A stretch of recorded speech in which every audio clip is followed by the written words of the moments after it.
you knew the day that you guys retired that this was going to happen.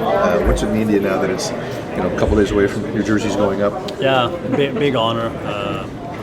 Going up there with those four players too means a lot. I mean, we have a personal connection with three of them, and all three meant a lot to us when we came to the league and while we were in the league too.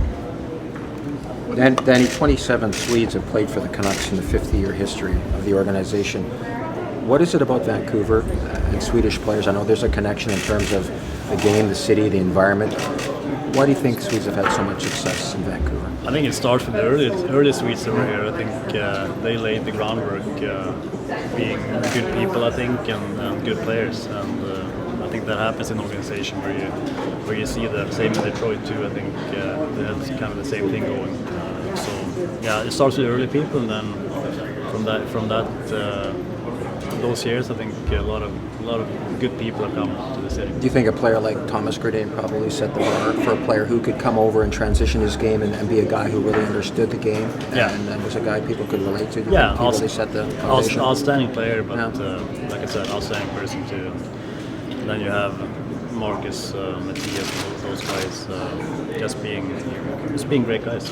Who helped you the most during your transition here? Yeah, I mean, Marcus, Matthias for sure.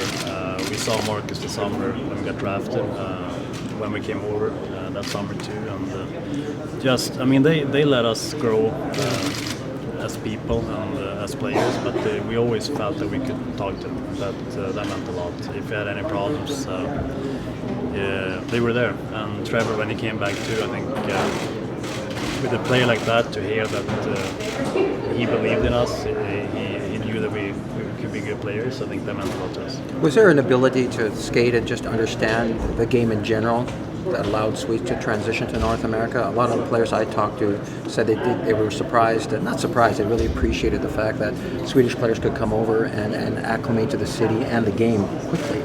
Yeah, and for us, I mean, it meant, like I said, it meant a lot having Swedes on the team. I think it was the same for Matthias and Marcus when they came over. So I think it's just an ongoing support from other European Swedish players. Is there something? I'm sorry. One last thing. Is there one thing in the demeanor? Players have told me the Swedes are just like Canadians, except for the yelling and screaming. I mean, is there something about the Swedish demeanor? You guys always seem to be able to compartmentalize things and there's some screaming and yelling going on too in the Swedish locker room. Is there? Okay. Okay, maybe in Modo, yeah. Yeah, maybe a little bit different. I mean, we're all competitive guys, but we maybe keep it to ourselves a little bit. But I don't know. I can only talk for the players I know from Vancouver, and they all been pretty quiet, humble guys. So it's been an honor. What life been like without hockey? Was that hard to adapt? No, it's been great actually. I think, and I said this before, we left on our terms. We knew it was time. We had kids in the age where they're so fun to be around. So for us, I would say it's been pretty easy. You still missed, like any other job, you miss the camaraderie, you miss our teammates, the training staff, coaches you had, all that. But you realize what it takes to be at your best game in and game out, and that takes a lot of hard work, and I think you feel when it's time to, when you can't put the work down anymore. I think it's time to leave. Watching this current group who are making a pretty legitimate playoff run, do you think, geez, I wish I was out there? Yeah, I think even now watching games, when you see like a power play later in the game, important games going into those, you know what's happening in the locker room. You want to be a part of that, but we had enough of those moments where I feel like it's kind of fun to watch those games too. Can I ask you about Petey a little bit and just what he's going through? I mean, there's been some talk after the last game that he's taken a bit of a beating, and you went through that, right? Where you had the puck a lot, you were scoring a lot, you got targeted a lot. What advice would you give him, and how do you think he's handling it? No, there's going to be games where you get hit, you're going to fall down, you're going to take, like you said, a beating. But I think he's done a good job of just playing his game and get up, do the same thing again, and he'll get through it. I think he's such a complete player that he shouldn't focus on on those kind of things. I think it's a testament of how good it is, because the other teams are going to go after it. I think it's a positive, and he'll be better from it. Daniel, you mentioned Trevor a few minutes ago. You know how things have been with the organization for the last couple of years, but he said he absolutely was going to be here for this and part of this week. I mean, what does that mean, and would this week have been the same without Trevor Linden as part of it, knowing what he meant to you guys? Yeah, not at all. I think we really wanted him here, and we'll still see him out in the streets and talk to him. And like I said, the support he gave us when he came back, to hear those things from a player like him, I think it meant a lot.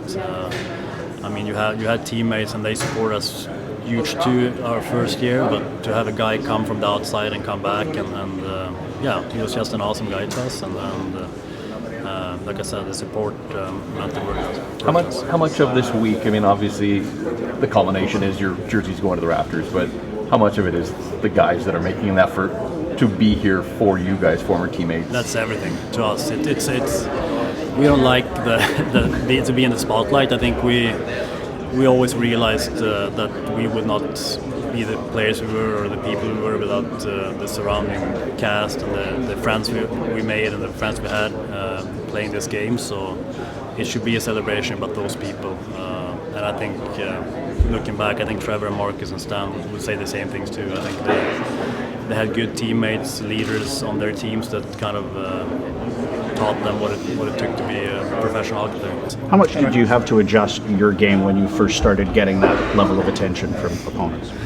Nothing. I think that's what you keep playing the same way, and you learn to look out for other players when they're coming after you, and you try to make the same plays. It's just you need to score. You need to show up on the power play and then score on the power play. If you do that, they're gonna stop coming after you, because the other team, they don't want to get on the PK if you score on them, and that's the only way to get rid of it. Henrik, I'm sure you guys didn't want a full week, but you have the night with the Legends tonight, then New Jersey retirement, then the off-ice celebrations. Does it make sense to spread it out like that so you can have all these different components? I don't know what makes sense. It's if you could have done it in one day, but it's nice. It's nice for tonight to be able to go there, and then more for us just to see the other guys and seeing Trevor and Marcus and Stan and Pavel getting honored. So tonight is a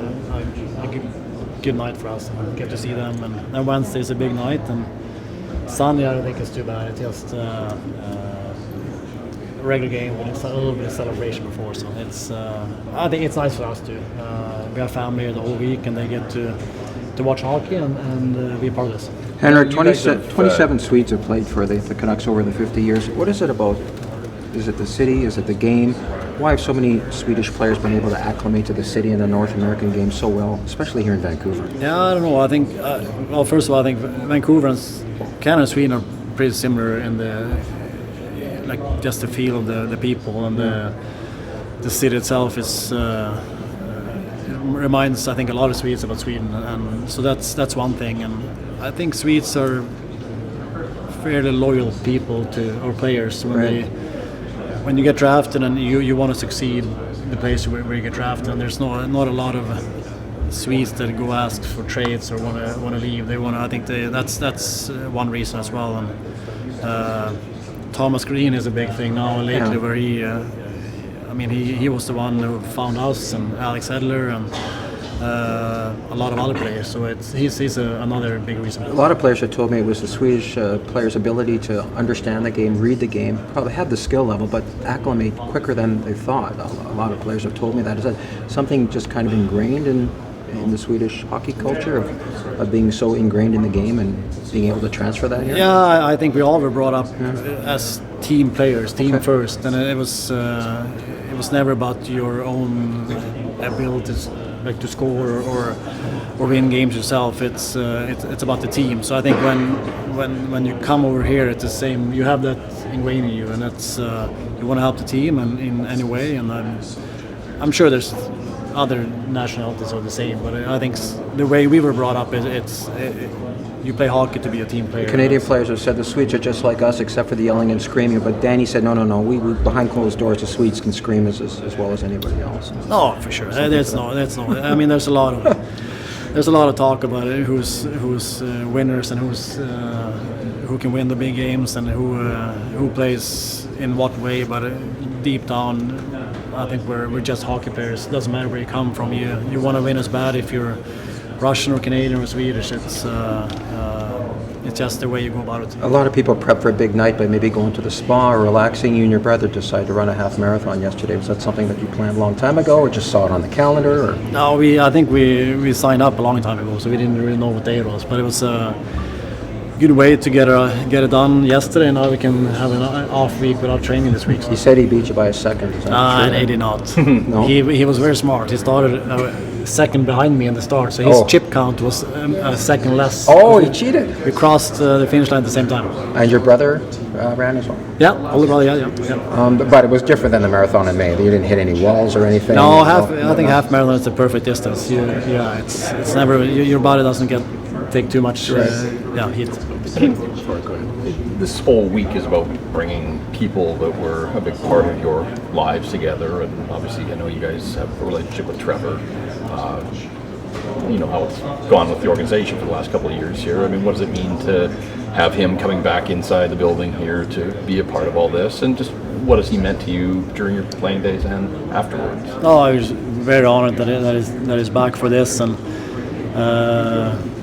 I think on a night like this or a week like this, you can put those things aside, and he just when he came back to this team right away, he was so positive. I think he saw something in us that maybe some people didn't see in us,